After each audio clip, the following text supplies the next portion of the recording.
Greetings, family. I'm hoping that you are doing fine. And right now, this video, we are going to talk about TZ, because if there's those countries which I don't know what is happening right now, but since the times of President Magufuli, Tanzania has been this country which you don't mess with.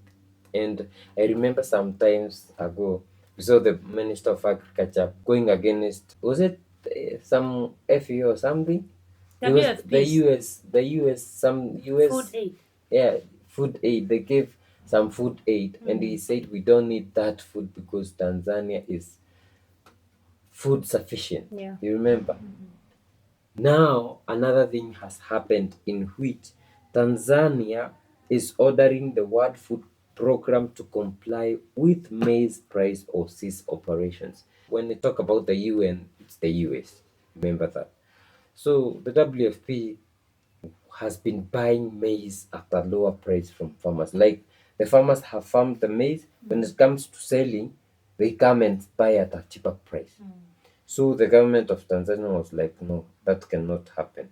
So speaking at one of the maize purchasing centers in the Ruvuma region of Tanzania, Agricultural Minister Hussein Bashe accused the WFP agents of violating an agreement with the Tanzanian government by purchasing maize below the mandated price of 700 Tanzanian shillings per kilo. That is 0.26 US dollars. He revealed that WFP buys maize directly from Tanzania farmers at a price as low as 500, which is about $0.18 per kilo, and demanded that the UN agency adhere to the government approved price or close its procurement centers in the East African country. So this is a government which cares for the farmers. Like there's no way you are going to Exploit. exploit my farmers and I'm just quiet. This is a government which loves its people, and it will not allow anybody to exploit the farmers. He says this is unacceptable. Addressing farmers gathered at the center, which is operated by Tanzania's National Food Reserve Agency, he said, in quote, and I quote, this is unacceptable. The WFP is required to pay 700 per kilogram as per the agreement. They must comply with this directive or cease operations and purchase their maize through the government. The minister's directive comes amidst farmer complaints about delays in selling their produce and unfair pricing practices. Farmers have often spent weeks at the center cleaning and grading their maize to meet quality standards, facing pressure from private buyers who offer lower prices. He said again, and I quote, private buyers are taking advantage of our farmers purchasing at prices well below 700, only to sell it to Tanzania's National Food Reserve Agency for a profit margin of 250 Tanzanian shillings per kilo. Minister Bash said, warning that this practice contributes to rural poverty. In a separate announcement, the official revealed that the government's plan to establish mechanization centers across the country, providing subsidized access to agricultural machinery. This initiative aims to reduce the cost of tractor rentals for farmers who currently pay between Tanzania shillings 120,000 and 40,000 per acre.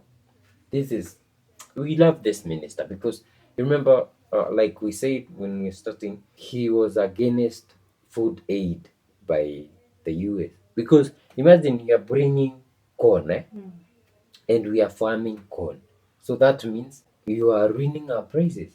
And we have enough for our people. By the if there are those countries that don't receive food aid, it's Tanzania, it's Uganda. They are food sufficient. And now you want to bring aid for what? So kudos to Minister Bashe for that. Hussein Bashi, kudos to the Tanzanian government. You are doing great. You are fighting for your people. You are supporting your farmers, not like, some countries where farmers have to keep their corn for like forever because the government agencies and government people are getting maize from Mexico and other countries, and they're also bringing GMO. Kudos to Tanzania for protecting its people. Do you know what food aid does to the people? It makes them lazy. It makes them reliant. It makes them It ruins dependent. the market, like It they did in Haiti. dependent. It makes them, you always, it's like being employed. You always know that I'm looking forward to the end of the month because I'm going to get, my salary. So for food aid, it's that it gives you the mentality to say, even if I don't farm my farm, my fields, I'm still gonna get something from the US. I'm still going to be handed out some food parcels. And the more you monitor the frequency in which you're given the food aid, the more you know that at least even if I don't get a harvest this season, the UN is going to save the day.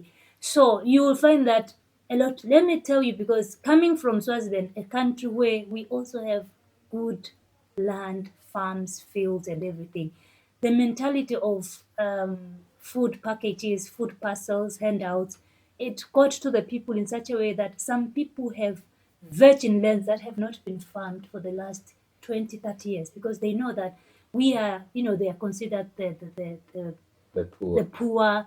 They can be given those handouts. They are now categorized in such a way that they know that this family has to be the first on the list if we're giving out food aid. And those families have been so lazy in such a way that even if you are to offer them a tractor, your service to say, I will farm your field for you, trust me, they will not even be interested because they know that we are first on the list on the WFP food handouts. There's beans, there's cooking oil, there's a lot of maize, there's rice sometimes. So those people get so lazy and it kills me sometimes because I'm like, do you see what these guys are doing to us? They are teaching us a culture of begging, a culture of Waiting for waiting. food. And if the UN doesn't come, they will now go to the homes that plowed their farms and go and ask. Now you have killed the culture of African people to say you need to toil the land for you to eat. And it has been such a negative thing in our community, such that you wonder, where are we heading as the African people? Because if it comes to the climate, the best. If it comes to the soil, we have the best. And for Tanzania to say we are not taking this nonsense, for Tanzania to say to refuse even food handouts, it's Tanzanians might not see this as a positive move, but this is the best thing for your people.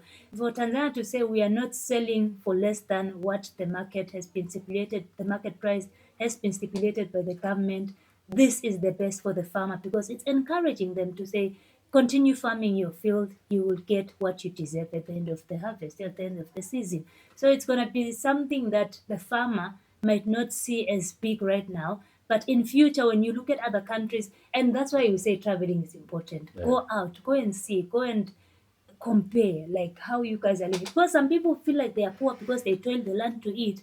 But that is very rich. When you go to other countries who people are lazy to toil the land for them to eat, that is when you realize, by the way, I come from a rich country, a Yeah. self-sufficient community which doesn't beg from anybody. That is the best way for the African person because that is how our DNA has always been. We are made that way. We need to work for us to eat, and that is the only way we can continue to survive as the African man. Guys, let us know what you think. Congratulate the agricultural Minister. minister of Tanzania, Hussein Bashe, if you think he did right and he's been doing right for his people, for his farmers. In the comment section, let us know what you think. And also, if you'd like to support us, we have Buy Me a Coffee link in the description. You can also buy our hat, WhatsApp us using this number on your screen, and also you can go to the link of our shop in the description and you buy yourself a hat. You can also support us by subscribing if you haven't, sharing this video, liking. When you like, YouTube keeps on pushing to other people, Recommended. recommending to other people. We see you in the next one. Bye.